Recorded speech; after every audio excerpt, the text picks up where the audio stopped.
Yeah. I have about a half an hour left, and you might not really believe how important the integrity of the United States government or its agencies. Yes. But when it affects the public, and that would be every IP address that I'm not suing, yes.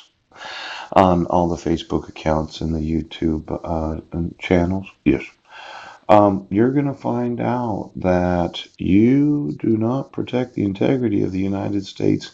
It does have an effect on the confidence of the citizens, yes, and what is in the public's interest.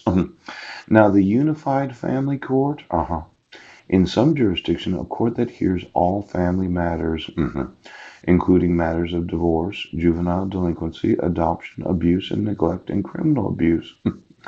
Now, a unified family court also hears matters typically heard in family court, yes, in jurisdictions that have statutory family courts or in courts of general jurisdiction, such as divorce, paternity courts, emancipation proceedings. Proponents of unified family courts cite the benefits, yes, of having all family-related matters heard by one court. For instance, the benefit of having a child testify in one court in a divorce proceeding, in a different court in criminal proceedings against an abuser, and yet another in civil proceeding initiated by Child Protective Services. Oh. Now, this proponents of unified family courts cite the benefit of having all family-related matters heard by one court. Now, all the family matters, right? Court Commissioner Brent Baisden, yes. The benefits, for instance, the benefit of having a child testify, Jessica Lee Hodges, in her declaration, my non biological stepdaughter, that was obviously prejudiced when she wrote her actual declaration. That she had been an eyewitness, but she's a blind child. Yes. Only rather than the benefit of having a child only once, rather than forcing the child to testify in one court in a divorce proceeding, then having that same non-biological child testify in a different court in criminal proceedings as me, the accused abuser. Yes, yes, yes. And yet in a civil proceeding initiated by Child Protective Services. Now, this unified family court that the United States of America seems to think that in some jurisdictions, yeah.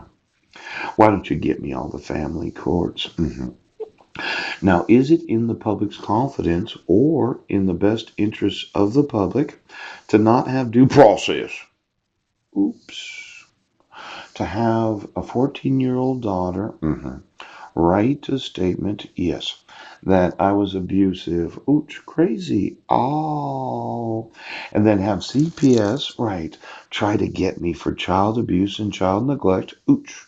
Now, I did contact CPS when we were on Guam. Right.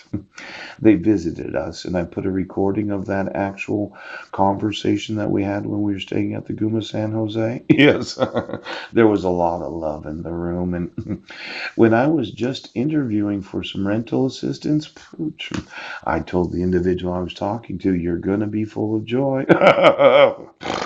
It reminded me of the time that I told CPS there's a lot of love in the room because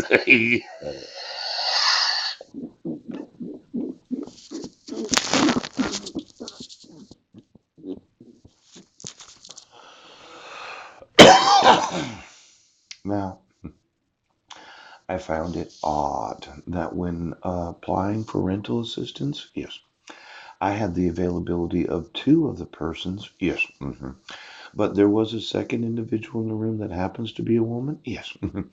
Now I know it's probably one of these safety features, right? That you do not allow an employee that happens to make rental assistance decisions, that happens to be a female, to sit in the same room with a male. In the event that there's some sort of allegation of sexual harassment or sexual innuendo. But they gave me two females. Coach, they're both employees of the Serenity House, or was one of them working with Child Protective Services? Did somebody try to set me up to get arrested again? Now, one of the forms that I filled out that I wanted to make sure that they got was the background check. Yes. And I said, make sure you get my background check. Washington State Patrol. Now, let's say I was a woman. Yes. Would you require two employees to have to sit with both men and women? Or did somebody say that I was dangerous? Right. And since I'm a larger man, coach, thought that I might. Well, is it discriminatory when there's two female employees that have to sit with a man? Right.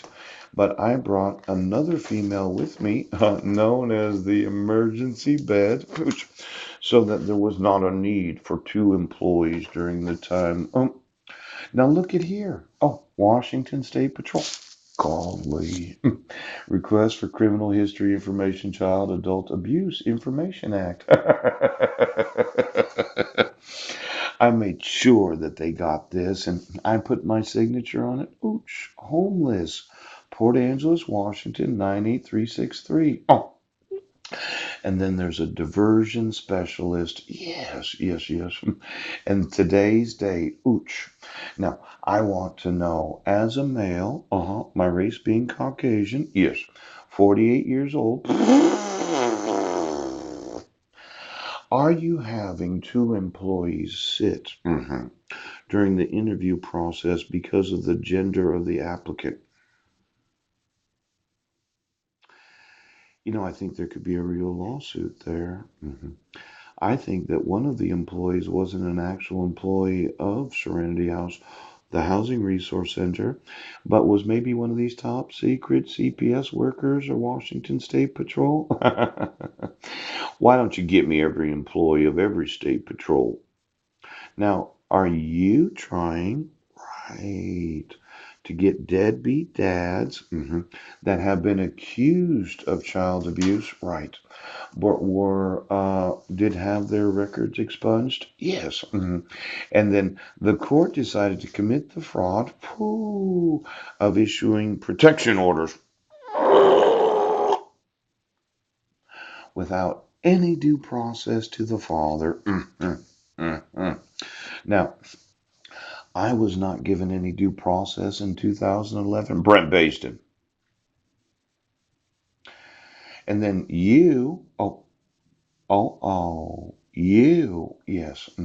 And Judge Knieves reissued the protection order when I was on trial, Healthy Families of Clown County. Now we're playing the same stupid fucking game, right? That I'm the child abuser and I'm the domestic violence abuser. And then everything that we were supposed to talk about.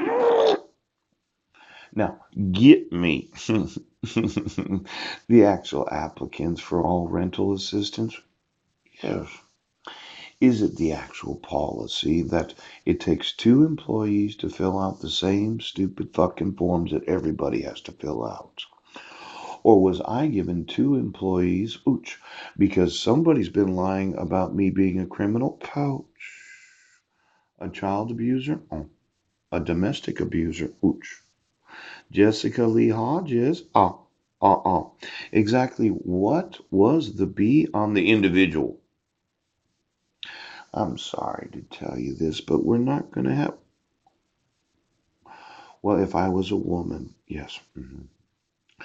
Is it the policy that each and every individual that applies for rental assistance has to have two employees present in the office at the time of the application?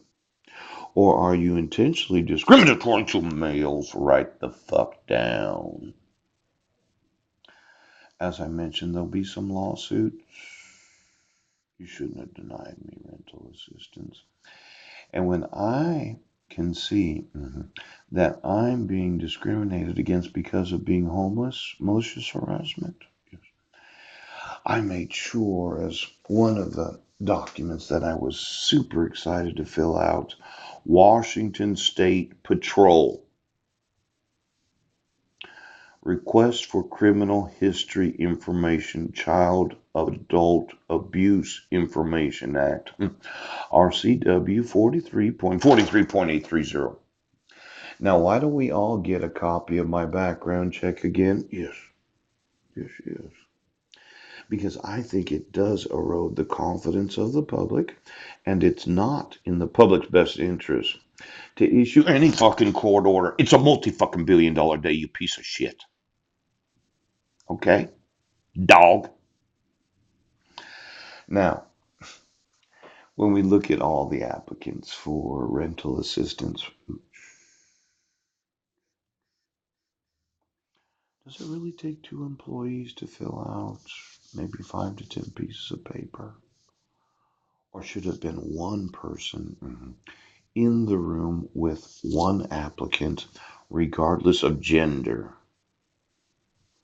Uh-oh. Lawsuits.